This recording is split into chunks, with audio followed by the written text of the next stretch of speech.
Fala galerinha linda e maravilhosa do canal do Monitor, tudo em ordem, beleza e tranquilo? Bem, naquela aula de hoje nós iremos falar sobre o modelo econômico capitalista. Como foi que surgiu, suas características, as modalidades, ou seja, os tipos de capitalismo que surgiram ao longo do tempo. Então, gente, a gente vai falar de muito assunto bacana, a gente vai brincar de ser economista. Mas aqui no canal do Monitor a gente nunca brinca em serviço. Então, bora surfar essa onda? Vem comigo, vamos estudar esse assunto maravilhoso. Primeiramente, quais são as características do modelo econômico capitalista?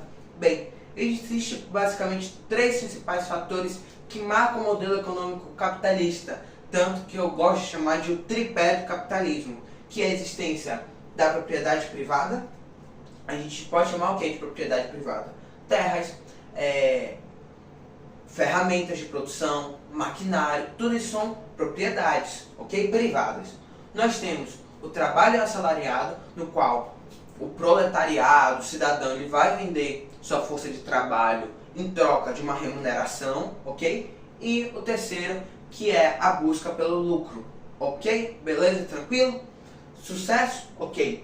Mas vamos entender como é que tudo isso surgiu, porque o capitalismo está muito atrelaçado à conjuntura histórica e social que ali está presente no momento.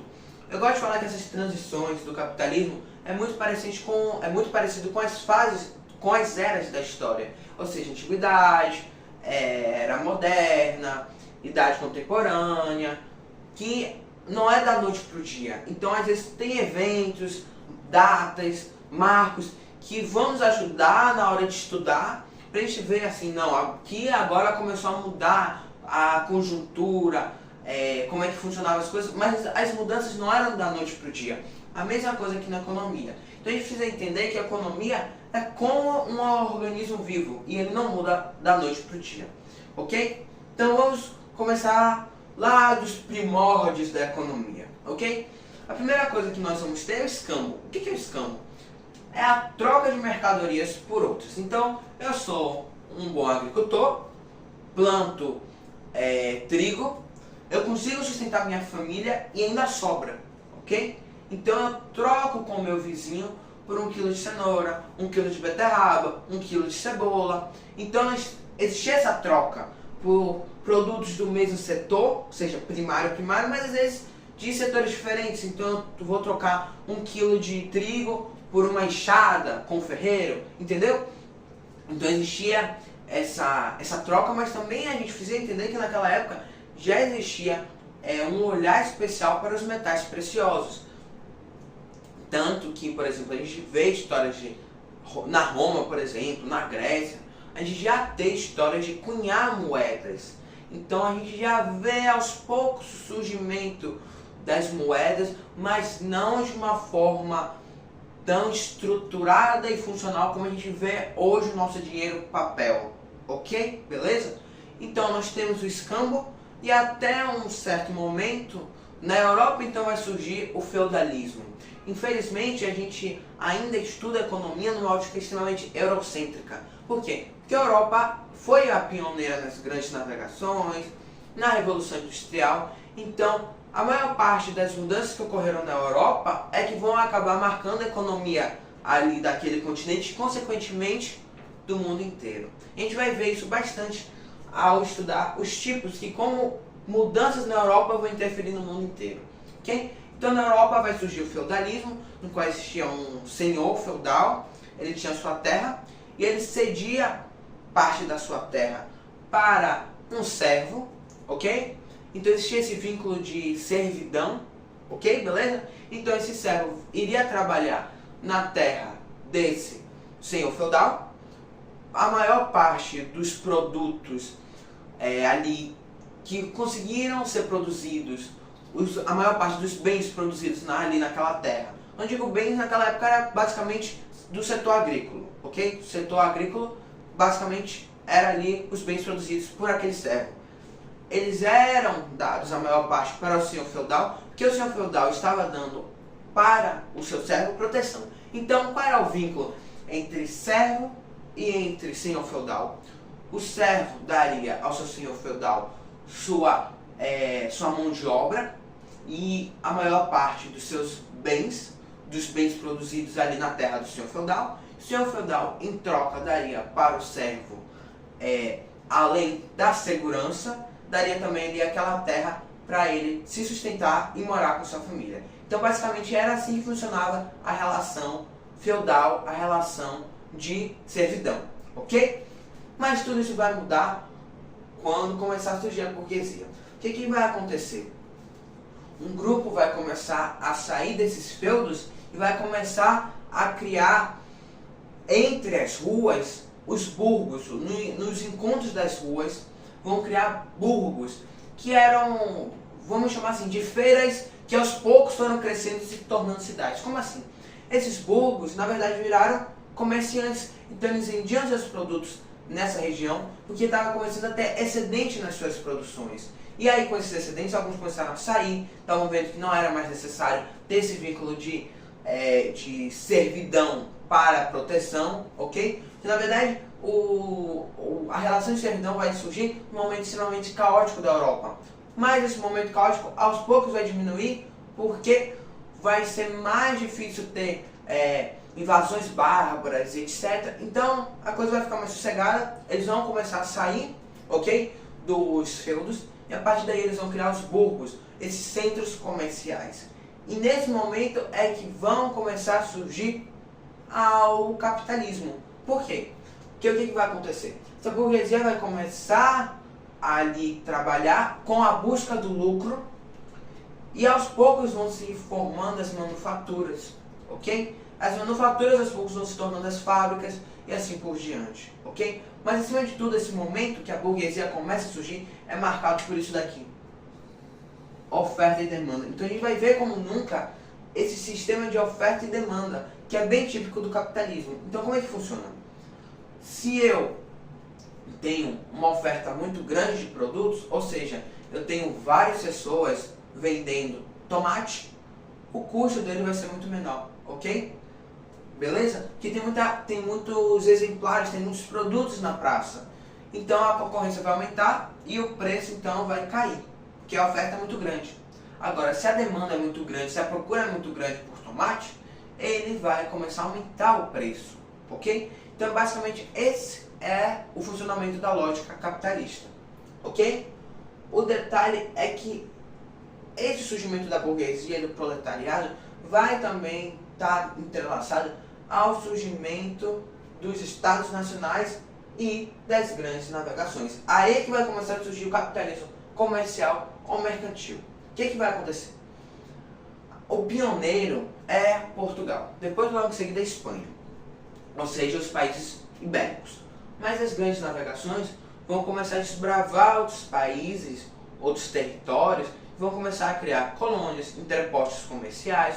Na verdade, o objetivo central das grandes navegações era ter um caminho, uma nova rota para chegar às Índias Orientais e às especiarias. Porque o mar Mediterrâneo agora está sendo controlado pelos turcos otomanos, que tinham ali dominado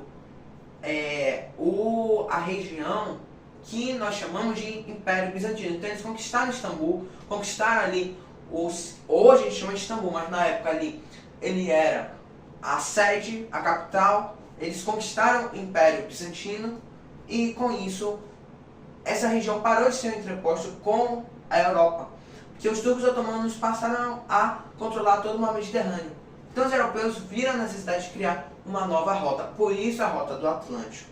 Falando nesse assunto, é bem bacana a gente citar que ali já era o início da globalização. As grandes navegações foi um passo para aumentar a conexão entre os países, que, assim, de uma forma bem resumida, isso é a globalização, a conexão dos países, dos territórios entre si. Então nós vamos ter as grandes navegações, e aí nós vamos ter novas mercadorias indo da Índia, como as especiarias. Nós vamos começar a chegar nas Américas. Então, por exemplo, a América Espanhola é um grande exemplo de uma colônia que vai gerar muitos metais. Porque aquele período, como eu já tinha dito, lá Roma, cunhando as moedas com metais preciosos, aqui também vai ter essa busca. Ou seja, o poder econômico do meu país vai estar alicerçado no lastro de ouro, de prata, de metais preciosos que ele tem. Então vai começar a ter essa busca pelos metais. Por isso que o metalismo começa a crescer tão grande na Europa. E aí nós vamos ter alguns, como eu posso dizer, características e mecanismos específicos do capitalismo comercial, que é a questão dos metais, que eu já comentei, da balança comercial favorável, que era muito alicerçado com a colônia, com o colonialismo. E como é que funciona? A balança comercial favorável diz o seguinte, que eu, metrópole, por exemplo, Portugal, tenho que exportar, vender muito mais do que eu importo, do que eu compro. Assim eu terei lucro.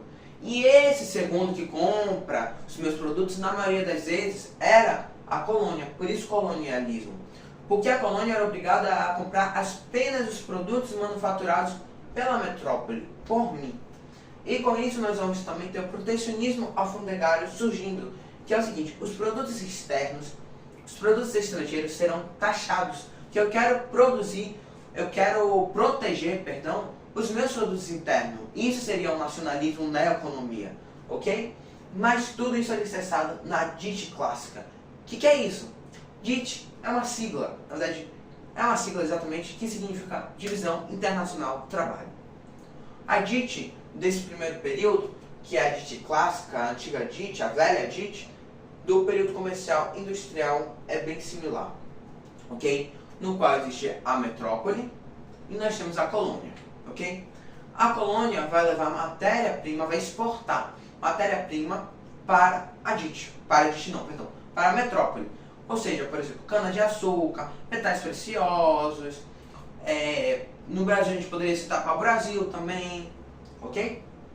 E a metrópole iria exportar para a colônia, por sua vez, os produtos manufaturados, então tecidos, vinho, às vezes produtos com um maior grau de processo de manufatura, porque, por exemplo, o Brasil e diversas outras colônias eram proibidas de ter suas manufaturas, ter suas pequenas fábricas aqui.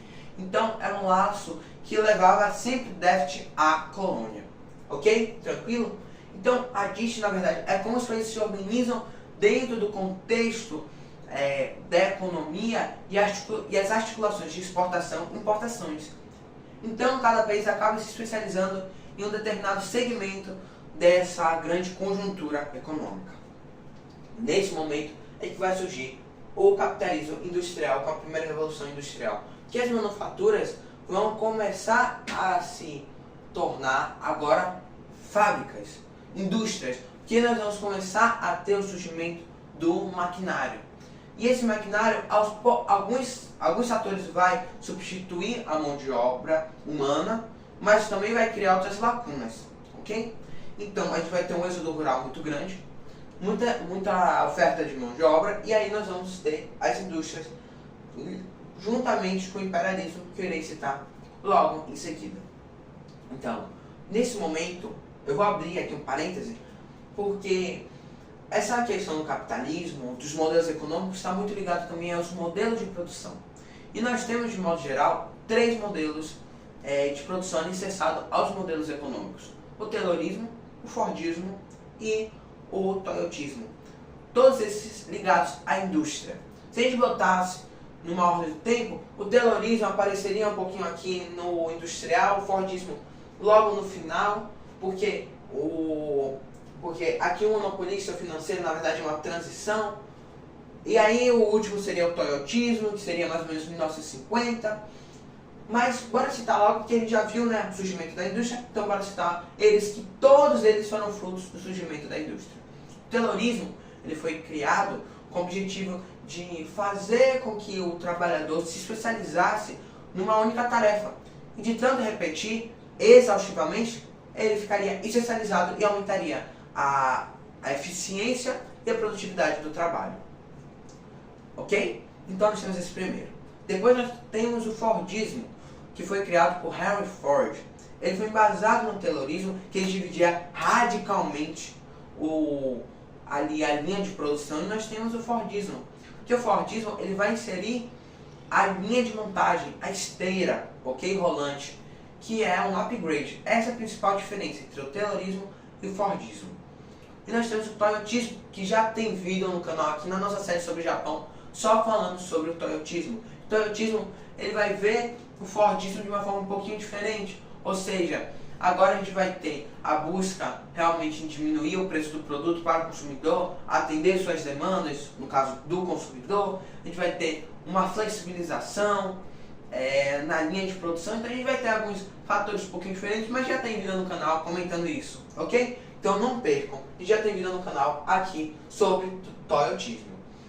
Mas tudo isso, essa necessidade de essa produção, capitalismo industrial, vai gerar dois desafios, que é necessidade de mercado consumidor e a necessidade de matéria-prima. Com isso, os países da Europa, que estavam ali encabeçando a economia, vão entrar na corrida imperialista, que um grande marco que a gente tem é 1970, na Conferência de Berlim, lá na Alemanha, a partilha da África. Porque vários países da América, a maior parte já estava independente, não era mais colônia. Isso é interessante. Colonialismo e imperialismo é diferente, porque na colônia a inserção do território do Brasil, dos Estados Unidos, às coroas, aos territórios das metrópoles, Inglaterra, Portugal. Já no caso do imperialismo, não, ou também chamado de neocolonialismo, novo colonialismo, não existe essa inserção, mas existem sim zonas de influência, ok? Então na África isso é muito marcante, na Ásia também, ok? Então a corrida imperialista vai mudar um pouquinho o foco da América para a África e para a Ásia, ok? Então nós vamos ter essa conjuntura do capitalismo industrial e agora mudando para a monopolista ou financeira. É o mesmo nome para o mesmo sistema.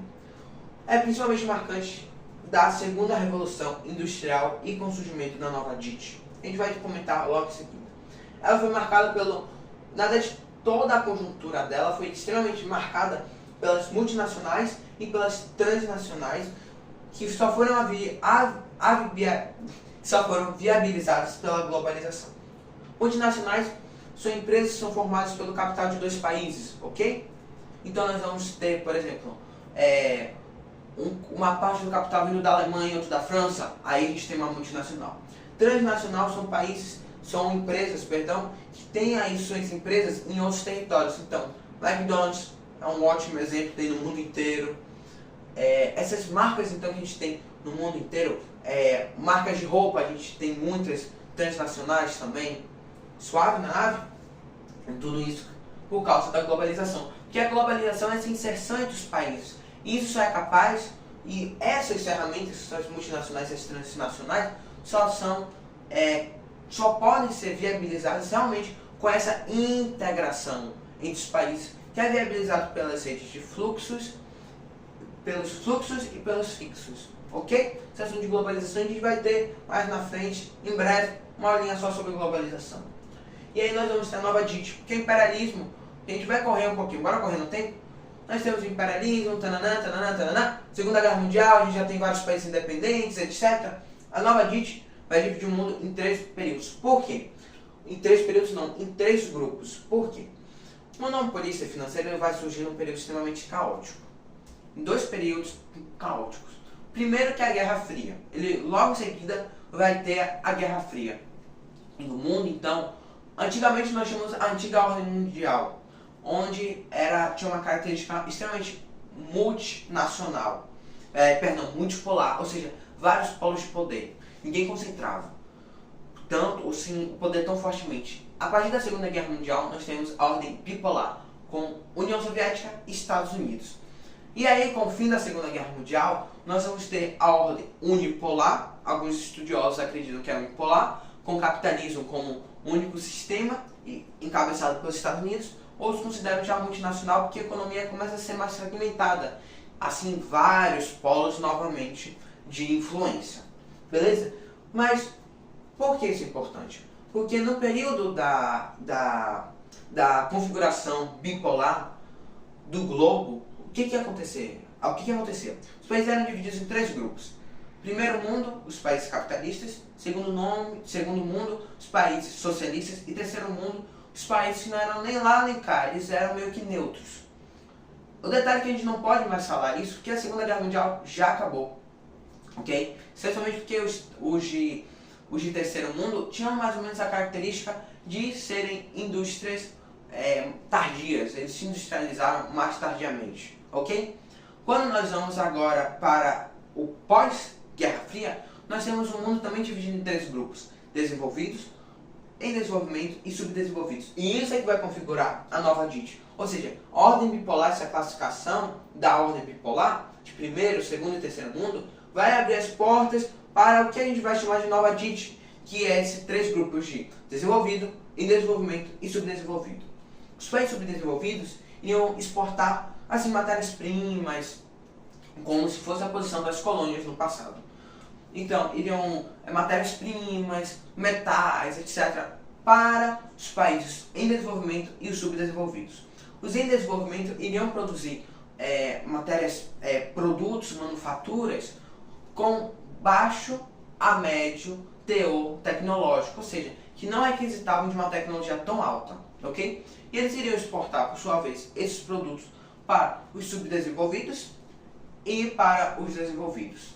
Juntamente para os desenvolvidos, eles iriam exportar outros tipos de produtos com teor primário, ou seja, outros tipos de matéria-prima também. E por sua vez, os desenvolvidos iriam exportar para os em desenvolvimento e para os subdesenvolvidos os produtos de alta tecnologia.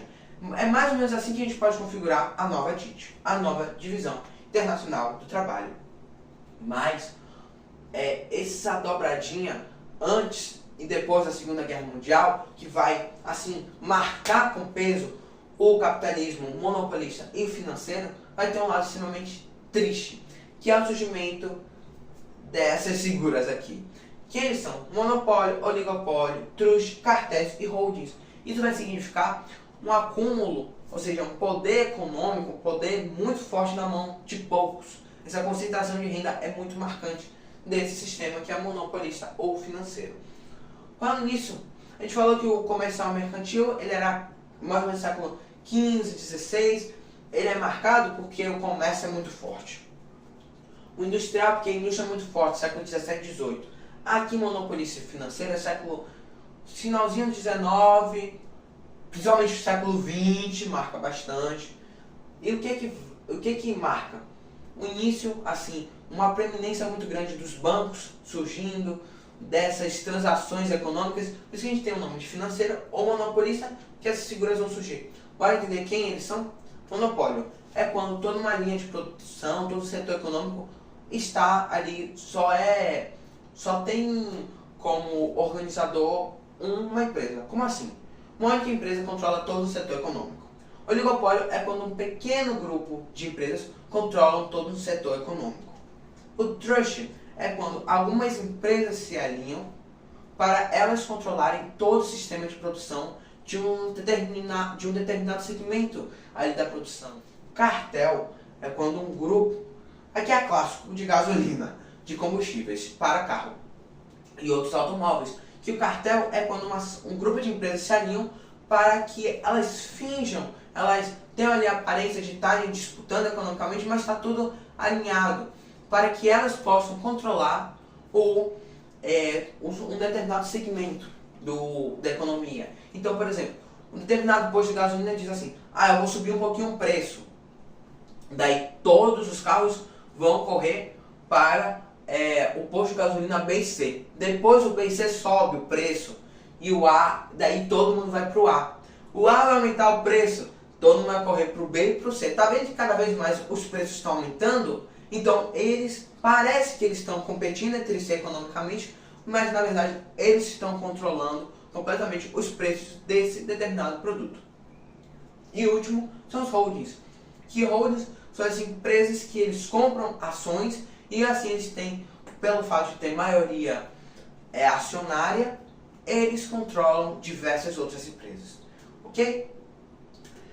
Esse quase é o fim. Porque agora nós vamos falar os tipos do capitalismo monopolista ou financeiro. Vocês aí escrevem o que vocês quiserem. Qualquer um dos dois está certo. O keynesianismo e o neoliberalismo.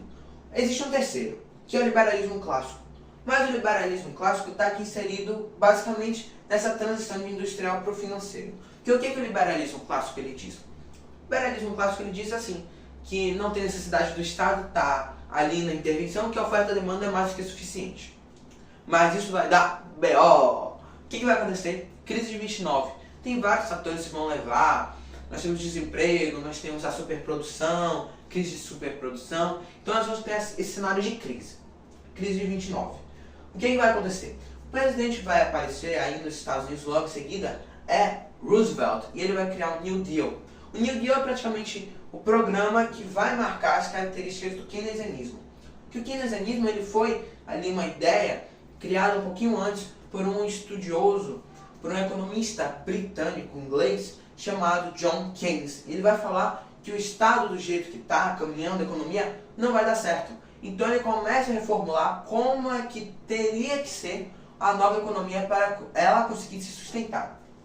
Então, o que o New Deal fez? Que é um programa público, é uma conjuntura de novos programas para frear a crise de 29, que também tem as características do keynesianismo. A gente pode resumir como o estado do bem-estar social, ou the welfare state, o estado de bem-estar social, ok? Então, mais ou menos de 1920 até 1950, 60, a gente tem marcante o New Deal, ok? De que forma ele é? Qual é a configuração do keynesianismo? Primeira coisa, a intervenção do Estado na economia. Então a gente vai ter intervencionismo do Estado, a criação de empresas estatais, o investimento em obras públicas, porque isso vai diminuir o desemprego e vai aumentar o poder de renda da população. Nós vamos ter a criação de escolas, de investimento em saúde, educação, na previdência social. Então a gente vê um Estado intervencionista na economia e, acima de tudo, cuidando da população. Isso também vai gerar um aumento dos impostos.